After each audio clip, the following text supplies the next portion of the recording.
I'm Alec Bean. And I'm Brady Levinson, and let's get into the final episode of Big Boy Boomin' Bets. It's been a long year. Long year. But it's been a fun one at that, which is why with the final episode, we're going with straight futures picks. You always want to bet on yourself. You always want to bet on yourself. Bet on the future. And, all of these are realistically going to hit. Exactly. So, all the odds... You can make money now and in the future. Exactly. All the odds besides one of them is as of April 16th. Let's just, let me start it off with the anomaly. Jason Tatum, Eastern Conference Finals MVP at plus 130. It's a lock. He averages, just looking at this route he has, the Celtics open up as 14.5-point favorites against the Magic. And he averages 30 points per game against them. Second round, realistically, he's playing the Knicks. He owns the Knicks. Come on now. And I'm not going to get into who I have them playing in the Eastern Conference Finals. But he owns that team too. It doesn't matter. The anomaly's getting it done. This is his year.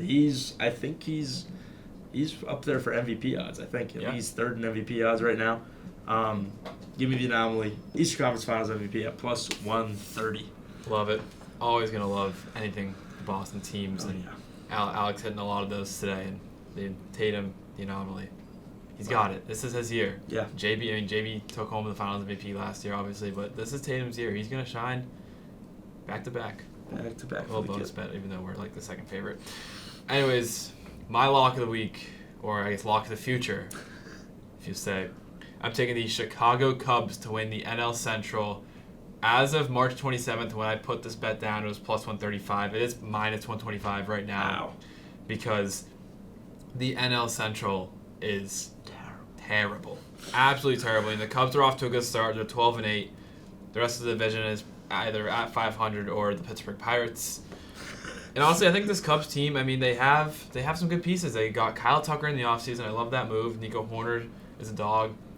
They got the very young, very talented Pete Crow Armstrong. They did just lose Justin Steele for the year, one of their better starting pitchers, which does blow. But I think this team has enough on their plate to win a very, very untalented NL Central. So maybe wait until the odds, maybe go back in the plus territory if you want to place this bet, but loving the Cubs to win the NL Central this year. I absolutely love that pick. Obviously, Justin Steele going down isn't ideal for the Cubs, but everyone's going to pick up slack where it matters. Exactly. For my upset of the future, I'm going to start saying that too. I didn't realize I was doing all Boston teams today until Brady pointed it out, but here we are. I have the Red Sox winning the AL East plus 320. Love it. I know what you're probably thinking. They are not doing well right now. They're under 500.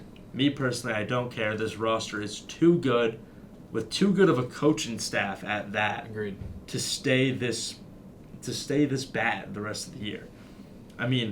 We're only 2 games. The Red Sox are only 2 games back of the Yankees, and the Yankees are supposedly playing good baseball right now. Supposedly. So they have really bad losses when they lose. They get blown out. I'm pretty sure they lost to the Rays 16-2 the other day. Don't quote me on that. But it was something like that. Yeah, it was bad. But this Red Sox team is too loaded with talent. They're young. They're hungry. They haven't won it since 2018. Yes. It's been 7 years. It's time. It's time to flip the switch.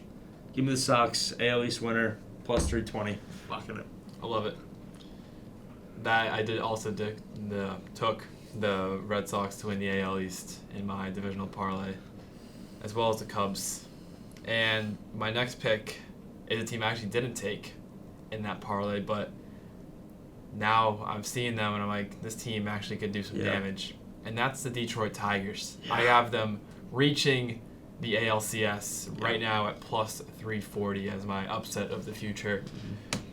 I think this division could go to really anybody. The Guardians are usually year in and year out pretty solid. The Royals are young and they're good. Detroit currently, as it stands, 17 games into the season. They're 10-7. They're winning the division right now, but obviously baseball's a very long season, and even if the Tigers don't end up on top, they end up as maybe one of those wild card teams, which I think they're pretty much a lock for the playoffs. I think this team has the youth and the experience to make a deep postseason run. Talking about that pitching staff, Tariq Skubal, phenomenal. Mm-hmm. You bring in a big piece in Jack Flaherty, veteran with a lot of postseason experience. I love that pickup.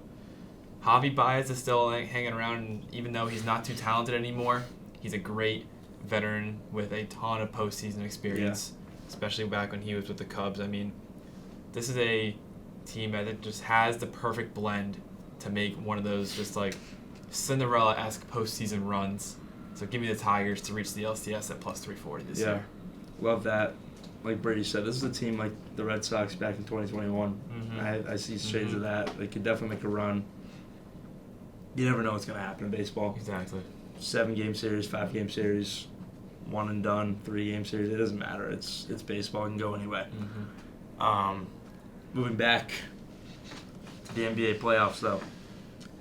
I have an Eastern Conference Finals matchup. All right. Obviously, I'm taking the best team in the league, the Boston Celtics. Of course.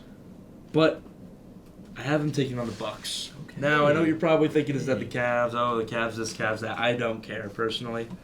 I don't think the Cavs have what it takes. I think they're too young. I don't think that. Well, I wouldn't say they're young, but I would say they're inexperienced. I agree. I don't think they have that. You know, they haven't been there. They haven't done that. But you know who has? The Milwaukee Bucks.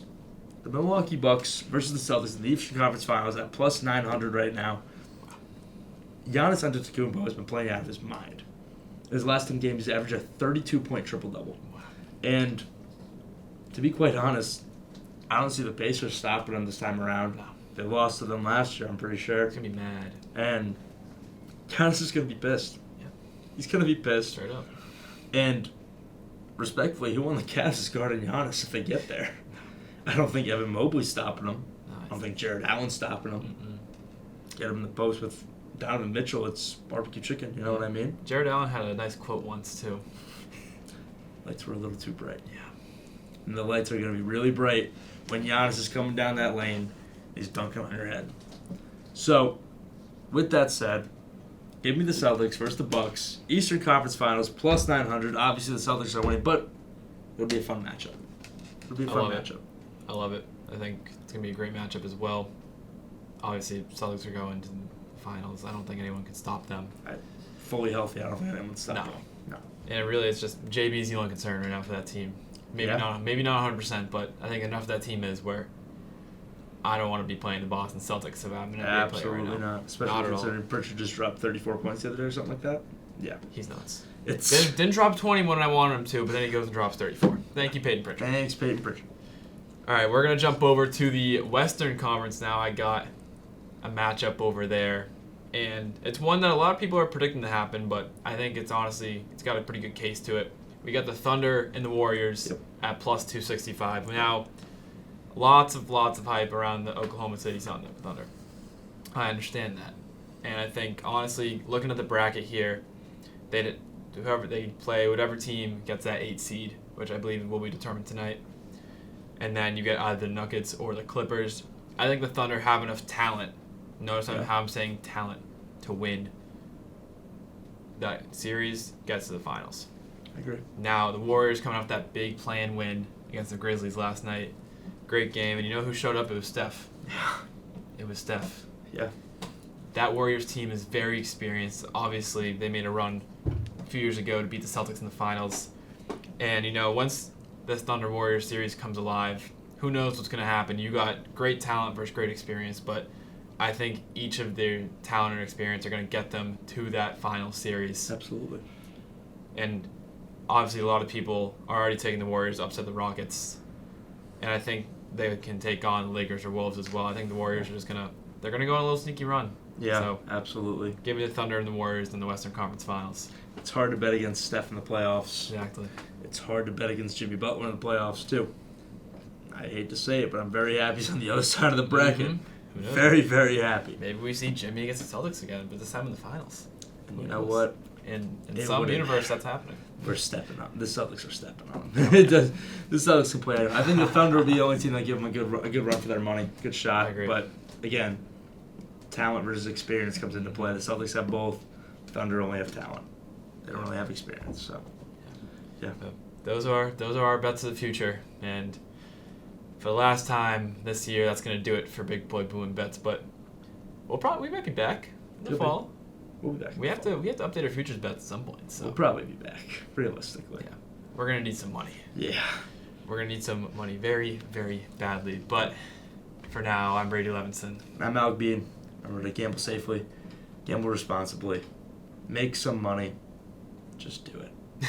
And we'll see you next time.